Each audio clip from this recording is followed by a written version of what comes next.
Saudara-saudariku yang dikasihi Tuhan, berkah dalam. Sudah kita memberi senyum hari ini, Minggu 23 Juli 2023, hari Minggu biasa ke-16.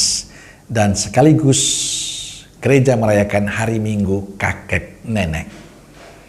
Mari kita awali permenungan kita hari ini dengan tanda kemenangan Kristus. Dalam nama Bapa dan Putra dan Roh Kudus. Amin. Permenungan kita diambil dari Injil Matius bab 13 ayat 24 sampai 30. Yesus membentangkan suatu perumpamaan lain lagi kepada mereka. Katanya, hal kerajaan sorga itu seumpama orang yang menaburkan benih yang baik di ladangnya. Tetapi pada waktu semua orang tidur, datanglah musuhnya menaburkan benih lalang di antara gandum itu, lalu pergi. Ketika gandum itu tumbuh dan mulai berbulir, nampak jugalah lalang itu. Maka datanglah hamba-hamba tuan ladang itu kepadanya dan berkata, "Tuan, bukankah benih baik yang Tuan taburkan di ladang Tuan? Dari manakah lalang itu?" Jawab tuan itu, "Seorang musuh yang melakukannya." Lalu berkatalah hamba-hamba itu kepadanya, "Jadi, maukah Tuan supaya kami pergi mencabut lalang itu?" Tetapi ia berkata, "Jangan, sebab mungkin gandum itu ikut tercabut pada waktu kamu mencabut lalang itu. Biarkanlah keduanya tumbuh bersama sampai waktu menuai. Pada waktu itu, aku akan berkata kepada para penuai, kumpulkanlah dahulu lalang itu, dan ikatlah berberkas-berkas untuk dibakar. Kemudian kumpulkanlah gandum itu ke dalam lumbungku." Saudaraku yang dikasihi Tuhan, dalam bacaan Injil hari ini Yesus berbicara tentang kerajaan surga. Kerajaan surga itu seumpama seorang yang menaburkan benih yang baik di ladangnya. Tapi pada waktu semua orang tidur, datanglah musuhnya menaburkan benih lalang di antara gandum itu. Lalu ia pergi. Ketika gandum tumbuh dan mulai berbulir, tampak jugalah lalang itu. Menariknya, Tuhan sang pemilik ladang membiarkan benih baik dan lalang itu tetap tumbuh bersama. Ia tidak memisahkan benih baik dari hibitan lalang yang merusaknya. Pemisahan baru saja terjadi pada waktu menuai. Bagi kita perumpamaan ini memang terasa aneh. Kita punya kecenderungan ingin memisahkan benih yang baik dengan lalang. Kita pasti akan mencabut lalang agar benih baik bertumbuh dengan baik. Tapi Tuhan tidak. Tetap membiarkan benih baik dan lalang tumbuh bersama. Saudaraku yang dikasihi Tuhan, inilah realitas kehidupan kita.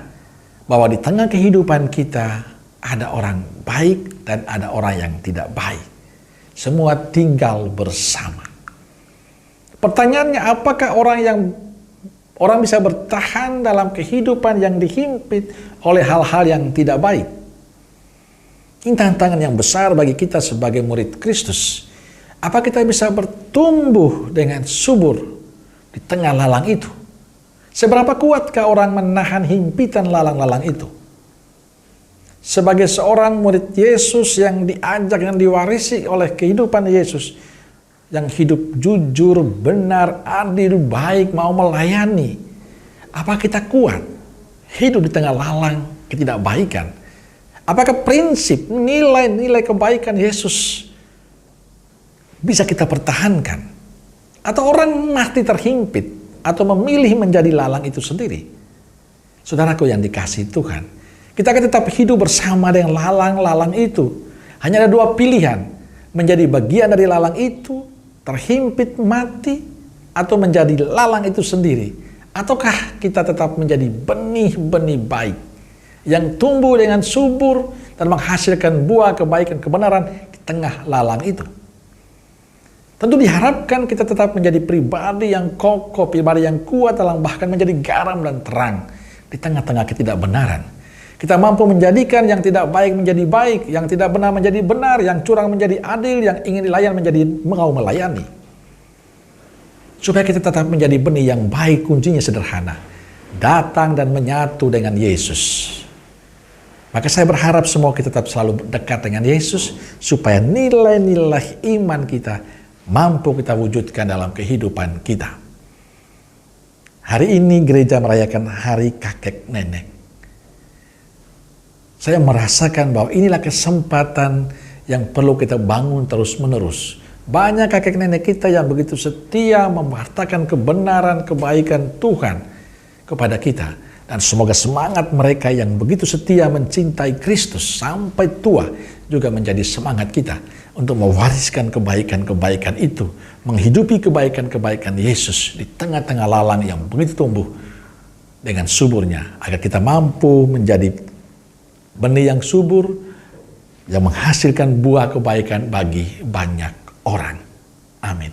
Semoga Allah yang Maha Kasih memberkati saudaraku sekalian, Bapa, Putra, dan Roh Kudus. Amin. Roh Kudus Nazaret, doakanlah kami. Amin. Berkah dalam.